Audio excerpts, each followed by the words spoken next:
आज मैं सुबह सुबह उठी तो घर में हंगामा मचा हुआ था। माँ से पूछा कि ये शोर कैसा है। वो बोली कि पड़ोस वाली संजू रो रही है। संजू रो रही है? मैंने कहा क्यों, संजू को क्या हुआ है?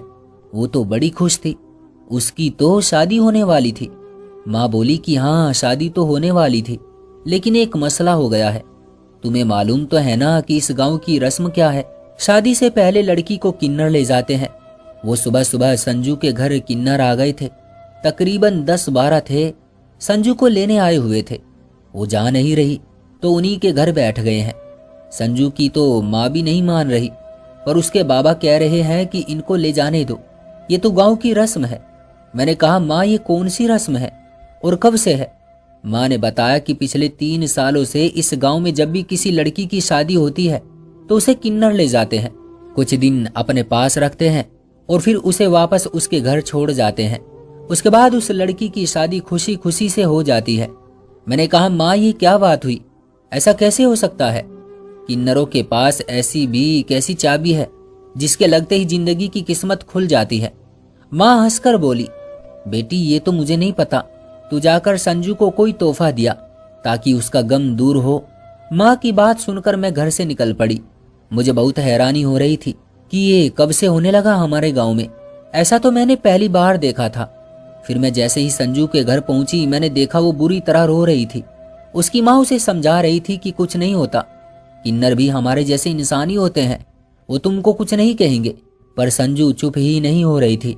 बहरहाल किन्नर उसे पकड़कर ले गए। वो बेचारी छुई मुई सी उनसे डर रही थी। उसके जाने के बाद मैं भी परेशान हो गई। मैं शादी में गई थी पर मेरा सारा मूड खराब हो गया था। तकरीबन 2-3 दिन बाद संजू वापस आई।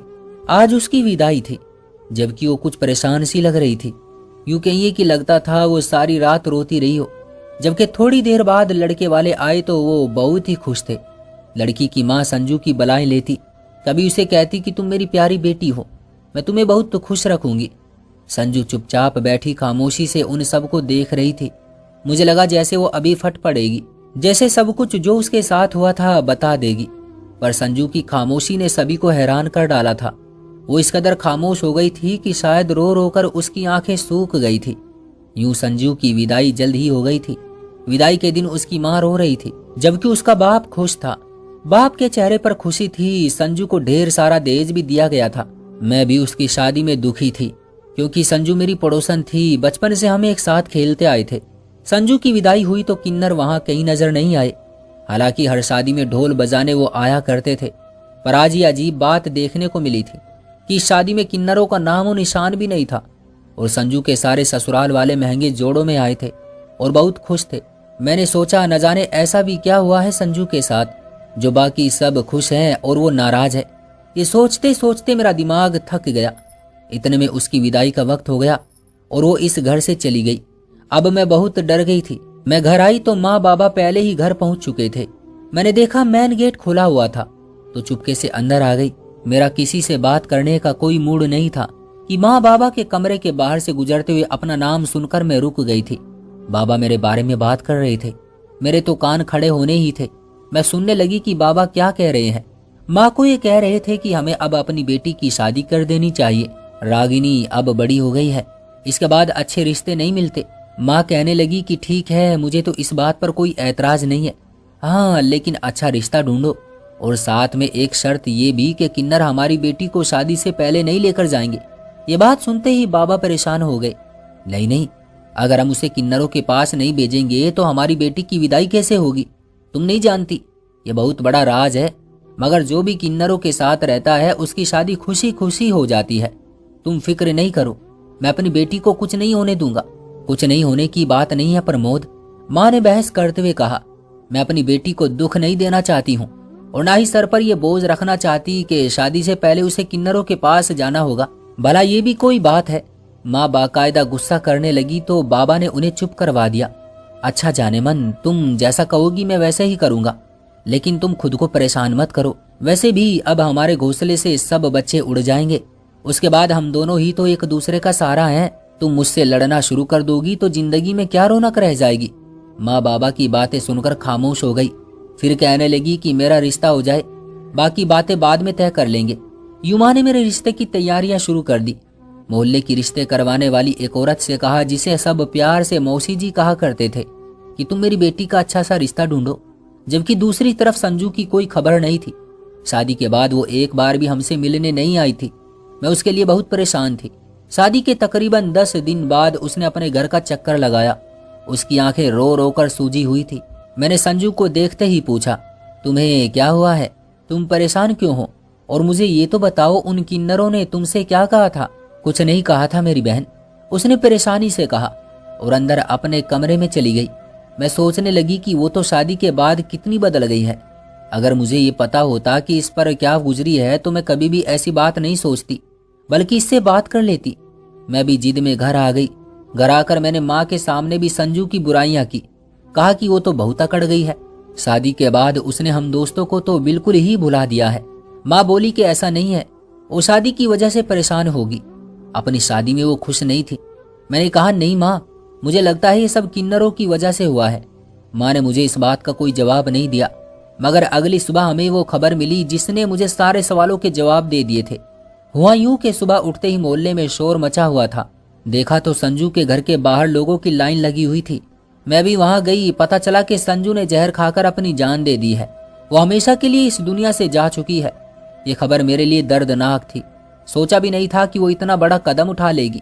मैं अपने व्यवहार पर पछताने लगी। संजू अब हम सबसे बहुत दूर जा चुकी थी। इन बातों का कोई फायदा नहीं था।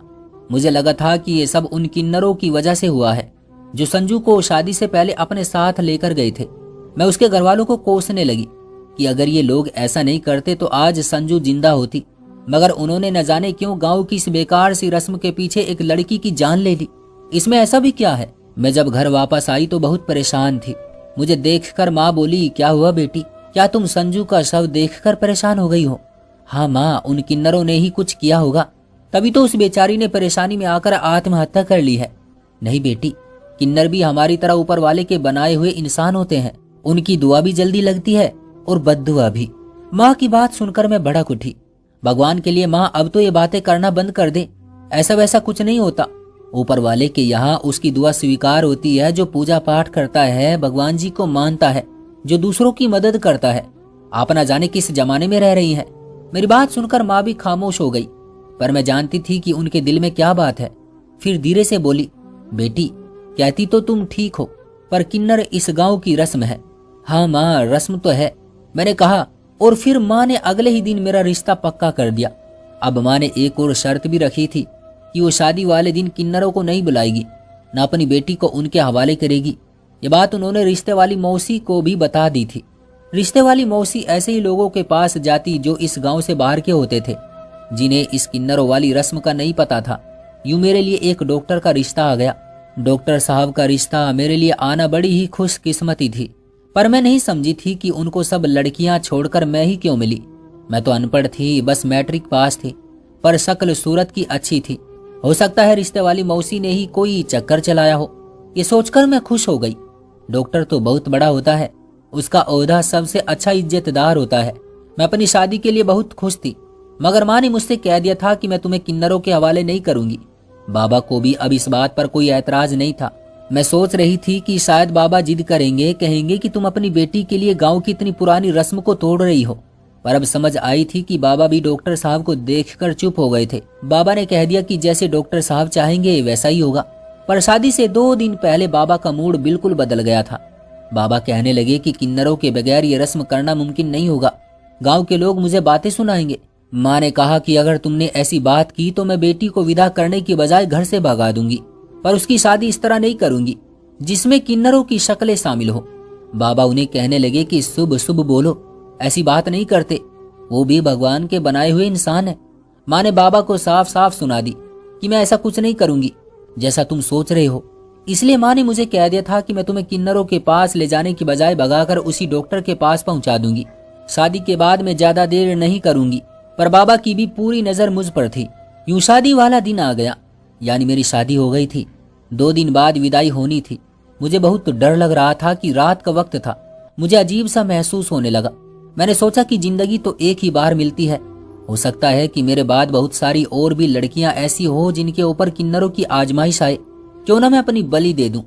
क्यों ना मैं आज की रात देख ही लूं कि आखिर किन्नर दुल्हन को अपने साथ ले जाकर करते क्या है, जिससे लड़कियां इतनी डर जाती हैं कि वो आत्महत्या कर लेती हैं। मैंने अपने दिल में पक्का इरादा कर लिया था। थोड़ी देर के बाद बाबा मुझसे मिलने आए। मैं जानती थी कि बाबा का इरादा क्या है।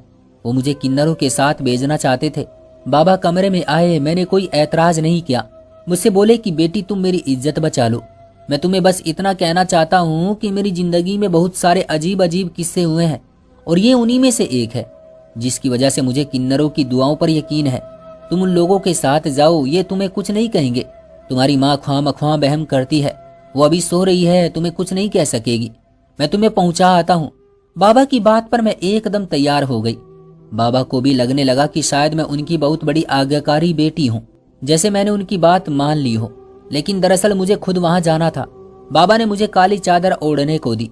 किन्नर बाहर ही खड़े थे तो उन्होंने मुझे अपने साथ लिया, एक गाड़ी में बैठाया और बाकी किन्नर पैदल ही चलने लगे।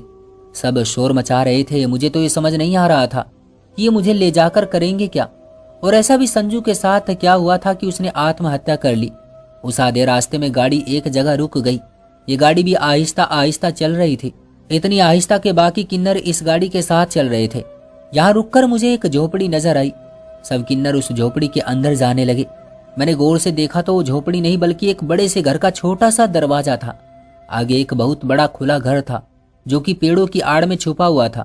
मैं अंदर गई तो मेरी नजर उस पेड़ों में गिरे घर पर पड़ी। मैं हैरान हो गई। फिर सोचने लगी कि अगर किन्नर इतने ही बुरे होते तो संजू को खुद क्यों न मार देते। संजू ने आत्महत्या की है, उसे किसी ने मजबूर तो नहीं किया। मैं यही सोच रही थी कि एक किन्नर मेरे पास आया और बोला कि मेरे साथ चलो, मैं तुम्हें तुम्हारा कमरा दिखा देता हूँ जहाँ तुम्हें 2 दिन रहना है। मैं हैरान थी कि मुझे यहाँ 2 दिन रख कर ये लोग क्या करेंगे। खैर, मुझे खाना पीना खिलाया गया। उसके बाद मुझे नींद आ गई। मैंने कहा कि मैं सोना चाहती हूँ। मुझे इन लोगों ने कोई तकलीफ नहीं दी, कहा कि तुम आराम से सो जाओ। मैं सोकर उठी तो पूरे घर में खामोशी सी थी। लग रहा था जैसे पूरे घर में अंधेरा छा गया हो या ये लोग कहीं चले गए हो। मैं अपने बिस्तर से उठी, उठकर बाहर आई। देखा तो सभी किन्नर आंगन में चारपाई डालकर सो रहे थे। ये लोग दिन को सोते और रात के वक्त भीख मांगने या फिर नाच गाना करने बाहर निकलते थे। आज मुझे इनकी एक बात समझ आ रही थी। खैर, मैं वहीं पर बैठी रही क्योंकि मेन गेट बंद था। मैं उन लोगों को जगा भी नहीं सकती थी। इसी तरह बैठे बैठे तकरीबन शाम हो गई थी। अब मैं बोर होने लगी थी। इन लोगों को सोए हुए 2-3 घंटे गुजर चुके थे, जबकि मैं थक चुकी थी। मैं अंदर आ गई, मगर एक कमरे में मैं जैसे ही पहुंची तो मेरी नजर उन लोगों पर पड़ी जिसकी तस्वीरें यहाँ दीवारों पर लगाई गई थी। मैंने देखा अंदर एक ऑफिस बना हुआ था जिसमें बड़ी बड़ी तस्वीरें लगी हुई थी और उनमें सबसे ज्यादा हैरान कर देने वाली बात यह थी कि उनमें एक तस्वीर मेरे होने वाले पति की भी थी। मैंने अपने पति को शादी से पहले 1-2 बार ही देखा था, पर उनकी सूरत मेरे दिल में बस गई थी। अभी मैं इन सब को हैरत से देख रही थी कि बाहर शोर सा हुआ। सब किन्नर एकदम से उठ गए, जबकि वो बड़ा गुरु जिसके पास सब लोग बैठे थे वो ताली बजा बजा कर सबको इकट्ठा करता और कहता कि जल्दी से घर की सफाई करो, बड़े साहब आ रहे हैं, उनके लिए ये कमरा तैयार होना चाहिए। मैं भी खामोशी से खड़ी ये तमाशा देख रही थी। मैं किसी से जानना चाहती थी कि मुझे यहाँ क्यों लाया गया है। मैंने बाहर झांक कर देखा तो बाहर एक बड़ी सी काली गाड़ी खड़ी थी। ये वही गाड़ी थी जो मेरे पति यानी मेरे ससुराली शादी से पहले लेकर हमारे घर के बाहर आए थे। मेरे बाबा उनका स्वागत करने बाहर गए थे। मैंने भी चुपके से खड़ी ये गाड़ी देख ली थी। मैं ये देखकर हैरान थी कि इतनी बड़ी गाड़ी यानी मेरे पति के जैसी गाड़ी यहाँ क्या कर रही थी। तभी दरवाजा खुला, एक शोर सा मचा और मुझे इन लोगों ने एक तख्त पर बैठा दिया। बोले कि चुप करके बैठी रहना, वो लोग जो भी तुमसे सवाल पूछेंगे उसका जवाब सही सही देना, ज्यादा सवालों के जवाब जी हाँ में देना। मैंने कहा ठीक है, तुम लोग जैसा कहोगे मैं वैसा ही करूंगी। मैं तख्त पर बैठ गई। मैं जानना चाहती थी कि मेरे साथ क्या होगा।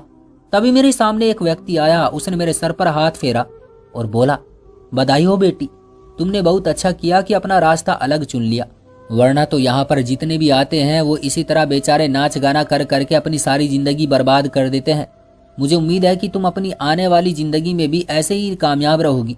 तुम्हारे ऑपरेशन के बारे में मैंने सुना था। मुझे खुशी है कि तुम अब एक पूरी औरत बन गई हो। उस व्यक्ति की आवाज मुझे जानी पहचानी लग रही थी। मैंने नजर उठाकर देखा तो पांव तले से जमीन खिसक गई। ये कोई और नहीं बल्कि मेरा पति खड़ा था, जिसे देखते ही मैं हैरान रह गई थी। उन्होंने भी मुझे एक ही नजर देखा था, पर वो भी मुझे पहचान गए। मैंने कहा, शिवम आप यहाँ कैसे आए?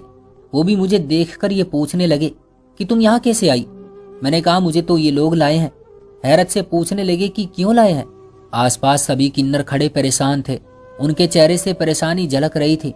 वो हमें अलग करने की कोशिश करने लगे, पर हम अलग कैसे होते? हम तो एक दूसरे को पहले ही जानते थे। मैंने कहा कि मैं इनको जानती हूँ, मेरी शादी तो इन्हीं से हुई है। किन्नरों का गुरु, जो कि बड़ा ही ताकतवर और रोबदार व्यक्ति था, सर पकड़कर बैठ गया। शिवम से माफी मांगने लगा, बोला कि मुझे माफ कर दो, मैंने जो भी किया अपने लोगों की भलाई के लिए किया, वरना हमें तो नाच गाना करने पर मजबूर किया जाता है। मेरे पति ने उसे गुस्से से देखा, फिर मुझसे बोले, तुम गाड़ी में बैठो, मैं तुम्हें घर छोड़ आता हूँ। मैं उनकी गाड़ी में बैठी, वो मुझे घर छोड़ आए। मेरे घर में हंगामा मचा हुआ था। जब मैं घर के दरवाजे पर अपने पति के साथ पहुंची तो माँ बाबा के चेहरे का रंग उड़ गया।